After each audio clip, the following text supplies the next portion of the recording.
"Look at what?" Mr. Powell cried, adjusting his pajama top. Chris pointed down to the dummy under her foot. He's trying to get away," she stammered, but Mr. Wood lay lifeless on his stomach. "Is this supposed to be a joke?" Mrs. Powell demanded angrily, hands at the waist of her cotton nightgown. "I don't get it," Mr. Powell said, shaking his head. "Mr. Wood, he ran down the stairs," Chris said frantically. "He's been doing everything. This isn't funny," Mrs. Powell said wearily, running a hand back through her blonde hair. "It isn't funny at all, Chris. Waking everybody up in the middle of the night. I really think you've lost your mind. I'm very worried about you," Mr. Powell added. "I mean, after what happened at school tonight." "Listen to me," Chris shrieked. She bent down and pulled Mr. Wood up from the floor, holding him by the shoulders. She shook him hard. "He moves, he runs, he talks. He's alive." She stopped shaking the dummy and let go. He slumped lifelessly to the floor, falling in an unmoving heap at her feet. "I think maybe you need to see a doctor," Mr. Powell said, his face tightening with concern. "No, I saw him too," Lindy said, coming to Chris's aid. "Chris is right. The dummy did move." But then she added, "I mean, I think it moved." "You're a big help, Lindy," Chris thought, suddenly feeling weak and drained. "Is this just another stupid prank?" Mrs. Powell asked angrily. "After what happened at school tonight, I think that would be enough." "But Mom," Chris started, staring down at the lifeless heap at her feet. "Back to bed," Mrs. Powell ordered. "There's no school tomorrow. We'll have plenty of time to discuss punishments for you two." "Me?" Lindy cried, outraged. "What did I do?" "Mom, we're telling the truth," Chris insisted. "I don't get the joke," Mr. Powell said, shaking his head. He turned to his wife. "Were we supposed to believe her or something?" "Get to bed, both of you, now," their mother snapped. She and their father disappeared from the upstairs landing, heading angrily back down to the hall to their room. Lindy remained, one hand on top of the banister, staring down regretfully at Chris. "You believe me, don't you?" Chris called up to her. "Yeah, I guess," Lindy replied doubtfully, lowering her eyes to the dummy at Chris's feet. Chris looked down too. She saw Mr. Wood blink. She started to straighten up. "Whoa," she uttered an alarmed cry and grabbed him by the cheek. "Lindy, hurry," she called. "He's moving again." What should we do?" Lindy stammered, making her way hesitantly down the stairs. "I don't know," Chris replied as the dummy thrashed his arms and legs against the carpet, trying desperately to free himself from her two-handed grip on his neck. "We've got to—" "There's nothing you can do," Mr. Wood snarled. "You will be my slaves now. I'm alive once again. Alive!" "But how?" Chris demanded, staring at him in disbelief. "I mean, you're a dummy."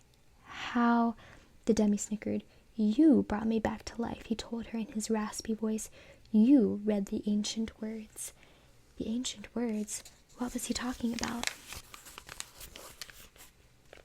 And then Chris remembered.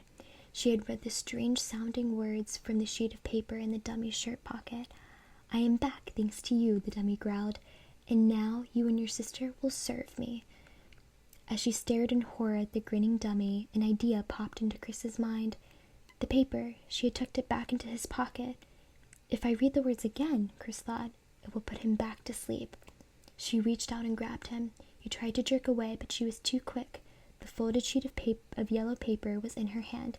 "Give me that," he cried. He swiped at it, but Chris swung it out of his reach. She unfolded it quickly, and before the dummy could grab the paper out of her hands, she read the strange words aloud again. Chapter 21. Both sisters stared at the dummy, waiting for him to collapse. But he gripped the banister and tossed his head back in an amused, scornful laugh. "Those are the words of an ancient sorcerer to bring me to life," he proclaimed. "Those aren't the words to kill me." "Kill him?" "Yes," Chris thought frantically. She tossed down the yellow paper disgustedly. "We have no choice." "We have to kill him, Lindy." "Huh?" Her sister's face filled with surprise. Chris grabbed the dummy by the shoulders and held on tightly. "I'll hold him. You pull his head off." Lindy was beside her now. She had to duck away from Mr. Wood's thrashing feet. "I'll hold him still," Chris repeated. grab his head, pull it off.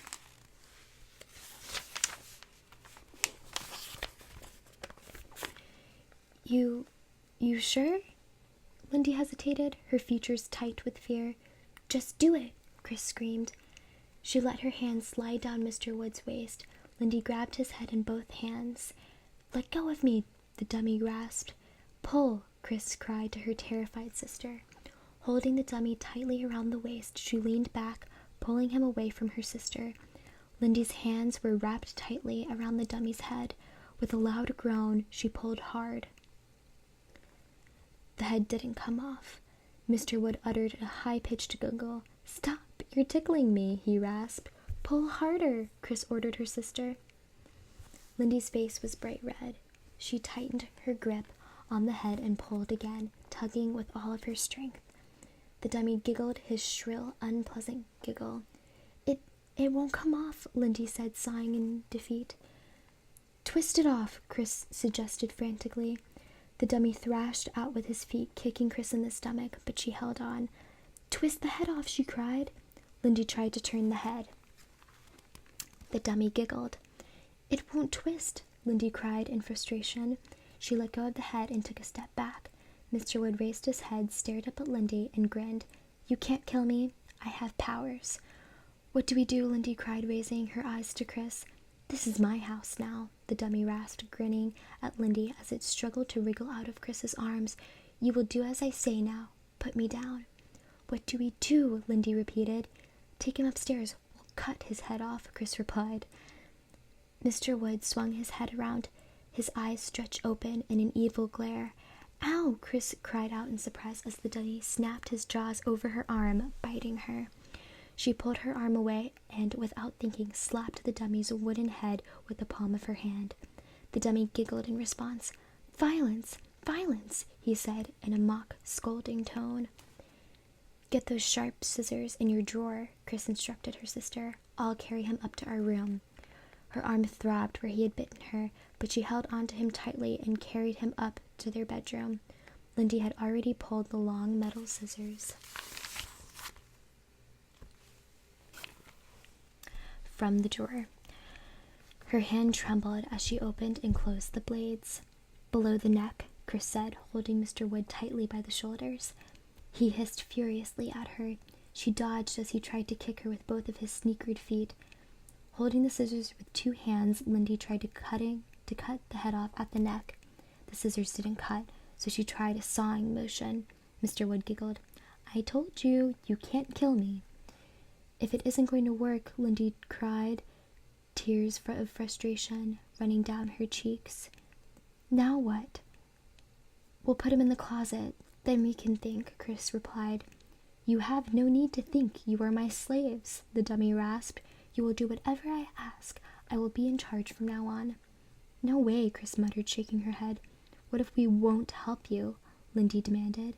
The dummy turned to her, casting her a hard, angry stare. Then I'll start hurting the ones you love, he said casually. Your parents, your friends, or maybe that disgusting dog that's always yapping at me. He tossed his head back with a dry, evil laugh, escaping his wooden lips. Lock him in the closet, Lindy suggested, till we figure out how to get rid of him. You can't get rid of me, Mr. Wood insisted. Don't make me angry. I have powers. I'm warning you. I'm starting to get tired of your stupid attempts to harm me. The closet doesn't lock, remember? Chris cried, struggling to hold on to the wriggling dummy. Oh, wait, how about this? Lindy hurried to the closet. She pulled out an old suitcase from the back. Perfect, Chris said. I'm warning you, Mr. Wood threatened. You are becoming very tiresome.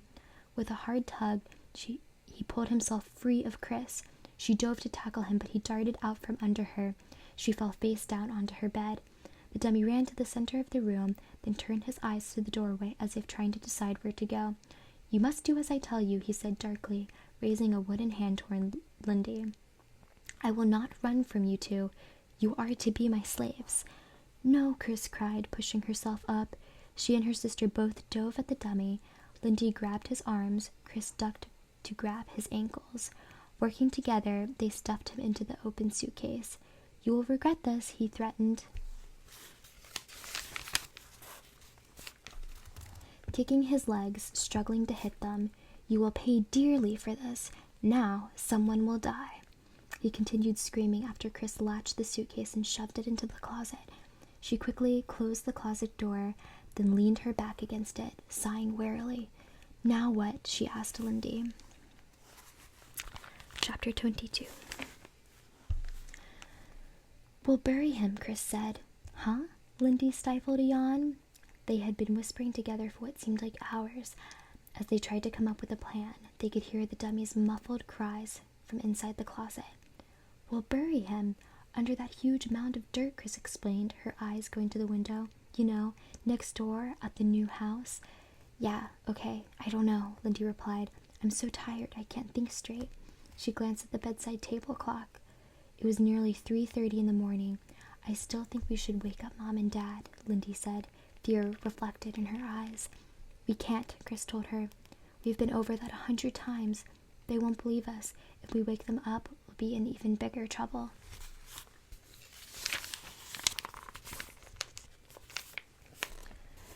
"How could we be in bigger trouble?" Lindy demanded, gesturing her head to the closet where Mr. Wood's angry cries could be heard. "Get dressed," Chris said with renewed energy. "We'll bury him under all that dirt, then we'll never have to think about him again."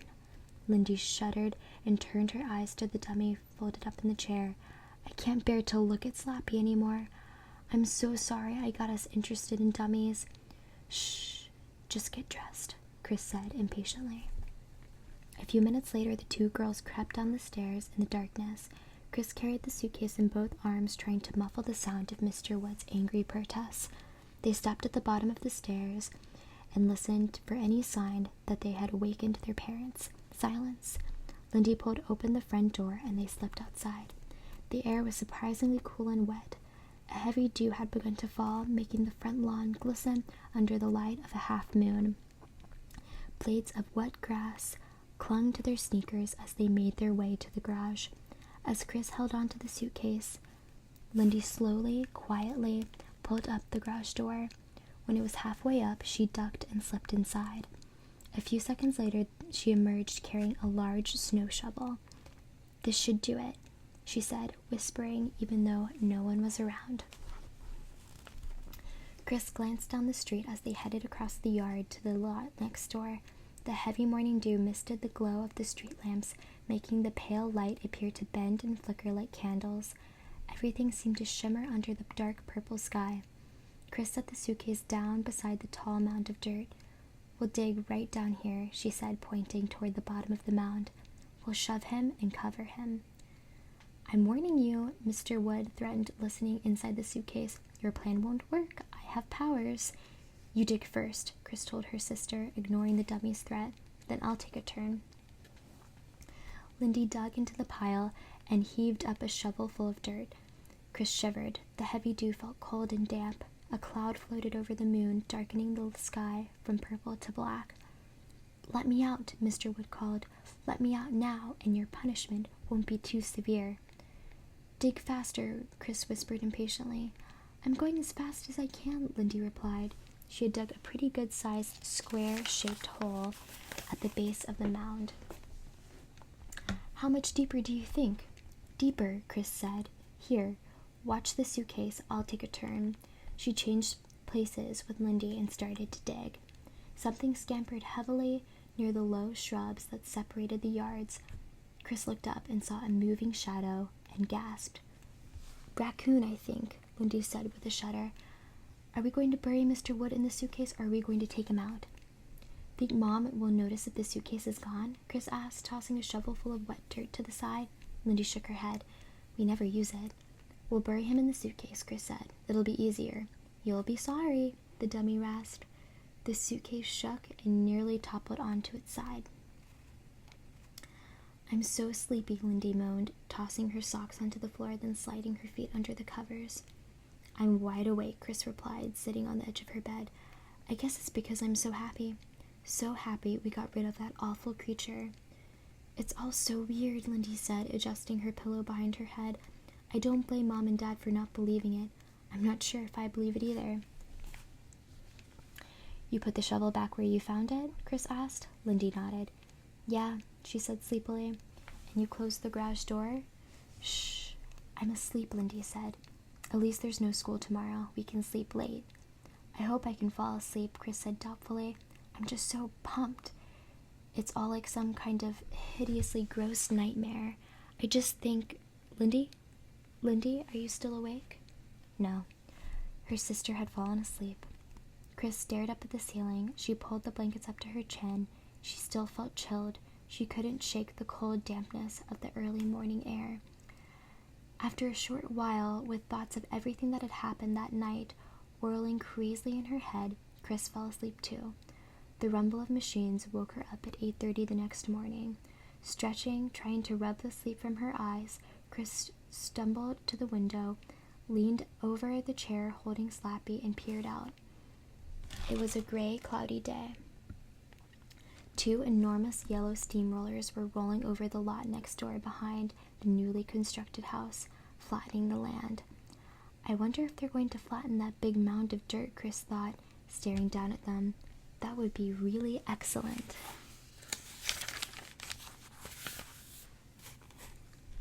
Chris smiled. She hadn't slept very long, but she felt refreshed. Lindy was still sound asleep. Chris tiptoed past her, pulled her robe on, and headed downstairs. "Morning, Mom," she called out brightly, tying the belt to her robe as she entered the kitchen. Mrs. Powell turned from the sink to face her. Chris was surprised to see an angry expression on her face.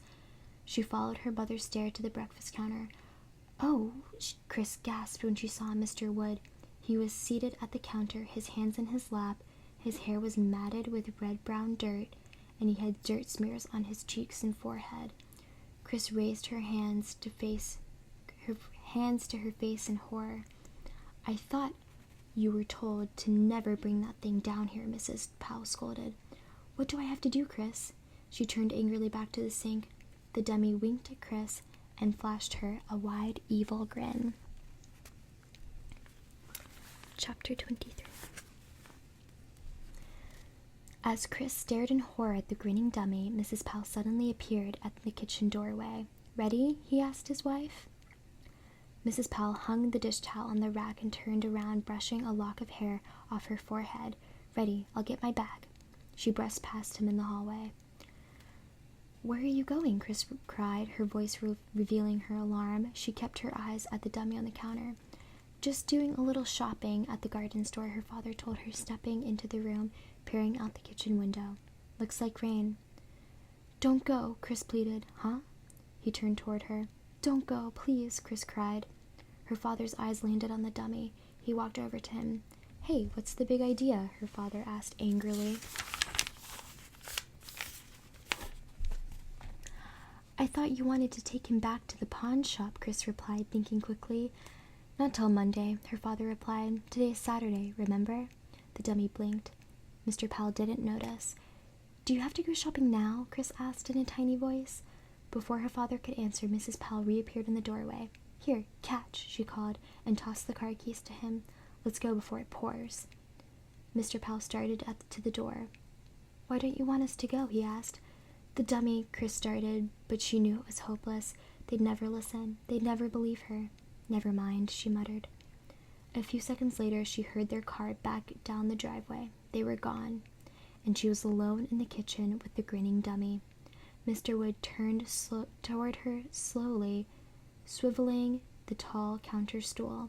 His big eyes locked angrily on Chris's. "I warned you," he rasped. Barky came trotting into the kitchen, his toenails clicking loudly on the linoleum. He sniffed the floor as he ran, searching for breakfast scraps someone might have dropped. "Barky, where have you been?" Chris asked, glad to have company. The dog ignored her and sniffed under the stool Mr. Wood sat on. "He was upstairs, waking me up," Lindy said, rubbing her eyes as she walked into the kitchen. She was wearing white tennis shorts and a sleeveless magenta t-shirt. "Stupid dog." Barky licked at a spot on the linoleum. Lindy cried out as she spotted Mr. Wood. "Oh no!" "I'm back," the dummy rasped, "and I'm very unhappy with you two slaves." Lindy turned to Chris, her mouth open in surprise and terror. Chris kept her eyes trained on the dummy. What does he plan to do, she wondered. How can I stop him? Burying him under all that dirt hadn't kept him from returning. Somehow he had freed himself from the suitcase and pulled himself out. Wasn't there any way to defeat him? Any way at all? Grinning his evil grin, Mr. Wood dropped down to the floor, his sneakers thudding hard on the floor. "I'm very unhappy with you two slaves," he repeated in his growly voice. "What are you going to do?" Lindy cried in a shrill, frightened voice. "I have to punish you," the dummy replied. "I have to prove to you that I'm serious." "Wait," Chris cried, but the dummy moved quickly. He reached down and grabbed Barky by the neck with both hands. As the dummy tightened his grip, the frightened terrier began to howl in pain. Chapter 24. "I warned you," Mr. Wood snarled over the howls of the little black terrier. "You will do as I say, or one by one, those you love will suffer." "No," Chris cried. Barky let out a high-pitched whelp, a bleat of pain that made Chris shudder. "Let go of Barky," Chris screamed. The dummy giggled. Barky uttered a hoarse gasp. Chris couldn't stand it any longer. She and Lindy leaped at the dummy from two sides. Lindy tackled his legs. Chris grabbed Barky and tugged. Lindy dragged the dummy to the floor, but his wooden hands held a tight grip on the dog's throat. Barky's howls came from a muffled whimper as he struggled to breathe. "Let go! Let go!" Chris shrieked. "I warned you!" the dummy snarled as Lindy held tight to his kicking legs. "The dog must die now."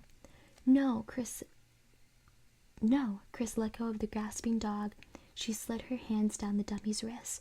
Then, with a fierce tug, she pulled the wooden hands apart. Barky dropped to the floor, wheezing. He scampered to the corner, his paws sliding frantically over the smooth floor. "You'll pay now," Mr. Wood growled. Jerking free from Chris, he swung his wooden hand up, landing a hard blow on Chris's forehead. She cried out in pain and raised her hands to her head.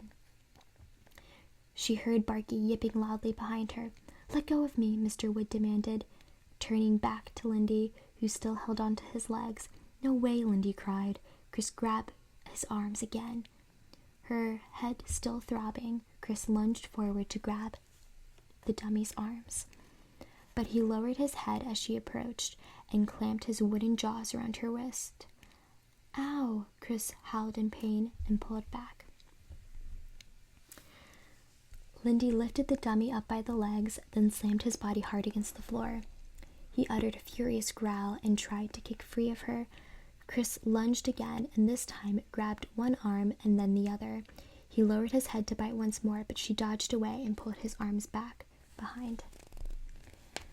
"I'm warning you," he bellowed. "I'm warning you."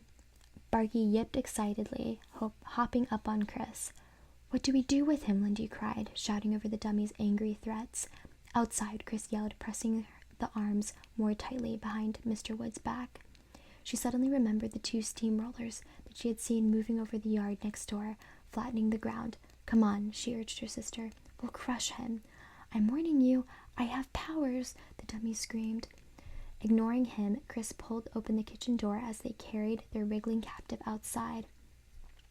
The sky was charcoal gray. A light rain had begun to fall. The grass was already wet. Over the low shrubs that separated the yards, the girls could see the two enormous yellow steamrollers, one in the back, one at the side of the next door lot. They looked like huge lumbering animals, their giant black rollers flattening everything in their path. "This way, hurry," Chris shouted to her sister, holding the dummy as tightly as she could as she ran. "Toss him under that one." Let me go, slaves," the dummy screamed. "This is your last chance." He swung his head hard, trying to bite Chris's arm. Thunder rumbled in the low distance.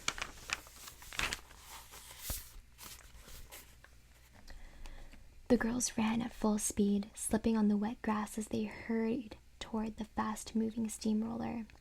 They were just a few yards away from the enormous machine when they saw Barky. His tail wagging furiously, he scampered ahead of them. "Oh no, how did he get out?" Lindy cried. Gazing back at them, his tongue hanging out of his mouth, prancing happily in the wet grass, the dog was running right into the path of the rumbling bulldozer. "No, Barky!" Chris shrieked in horror. "No, Barky, no!" Letting go of Mr. Wood, both girls dove toward the dog. Hands outstretched, they slid on their stomachs on the wet grass. Unaware of any problem, enjoying the game of tag, Barky scampered away. Lindy and Chris rolled out of the path of the steamroller. "Hey, get away from there," the angry operator shouted through the high window of the steamroller. "Are you girls crazy?" They leaped to their feet and turned back to Mr. Wood. The rain began to come down a little harder. A jagged streak of white lightning flashed high in the sky. "I'm free," the dummy cried, hands raised victoriously above his head. "Now you will pay." "Get him," Chris shouted to her sister. The rain pelted their hair and shoulders. The two girls lowered their heads, leaned into the rain, and began to chase after the dummy. Mr. Wood turned and started to run. He never saw the other steamroller. The gigantic black wheel rolled right over him, pushing him onto his back, then crushing him with a loud crunch. A loud hiss rose from under the machine like air escaping from a large balloon. The steamroller appeared to rock back and forth. A strange green grass spurted up from beneath the wheel into the air, spreading out in an eerie, mushroom-shaped cloud. Barky stopped scampering and stood frozen in place, his eyes following the green gas as it floated up against the nearly black sky. Lindy and Chris stared in open-mouthed wonder. Pushed by the wind and the rain, the green gas floated over them. "Yuck, it stinks," Lindy declared. It smelled like rotten eggs. Barky uttered a low whimper.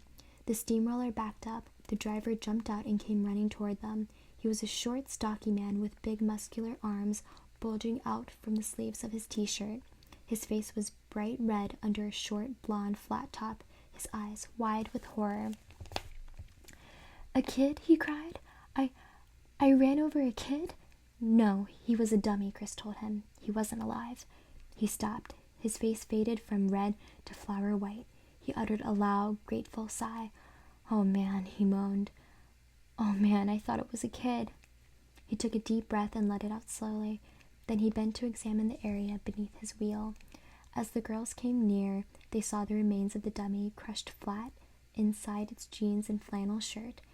"Hey, I'm real sorry," the man said, wiping his forehead with his t-shirt sleeve as he straightened up to face them.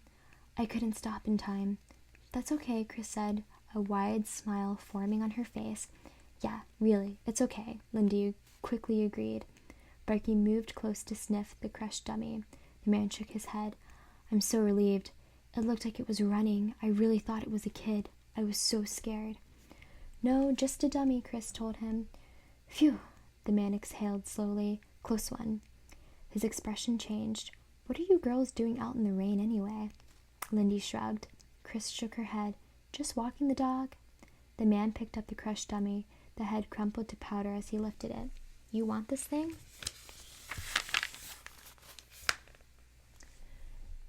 "You can throw it in the trash," Chris told him. "Better get it out of the rain," he told them, "and don't scare me like that again." The girls apologized, then headed back to the house. Chris cast a happy grin at her sister. Lindy grinned back. "I may grin forever," Chris thought. "I'm so happy, so relieved." They wiped their wet sneakers on the mat, then held the kitchen door open for Barky. "Wow, what a morning," Lindy declared. They followed the dog into the kitchen. Outside, a flash of bright lightning was followed by a roar of thunder. "I'm drenched," Chris said. "I'm going up to get changed." "Me too," Lindy followed her up the stairs.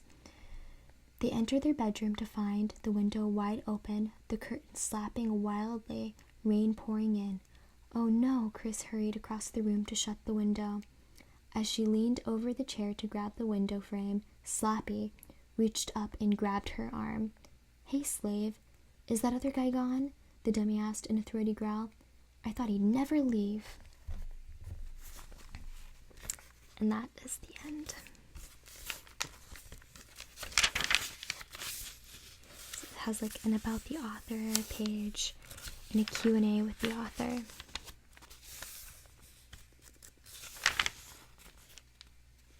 And it has a dummy's guide to ventriloquism. So it has some fun things in the back.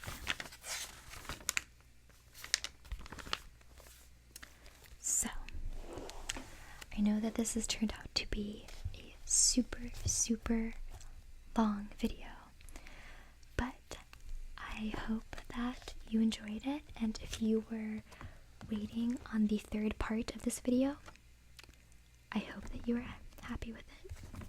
And I actually really enjoyed reading that. I thought it was a lot of fun, and I know that there's like several other books in this series. I think there's like Night of the Living Dummy 2 or Revenge of the Living Dummy, something like that. So let me know if you guys liked it, and I'll think of another book to start reading. Maybe not like a horror genre, but we'll see. So also, I will have the Q&A video out soon, but I haven't decided if I'm going to be doing it in 2 parts or not, because there ended up being a lot of questions. So that's just an update on that. But I hope that you guys have a good night, and thank you for watching.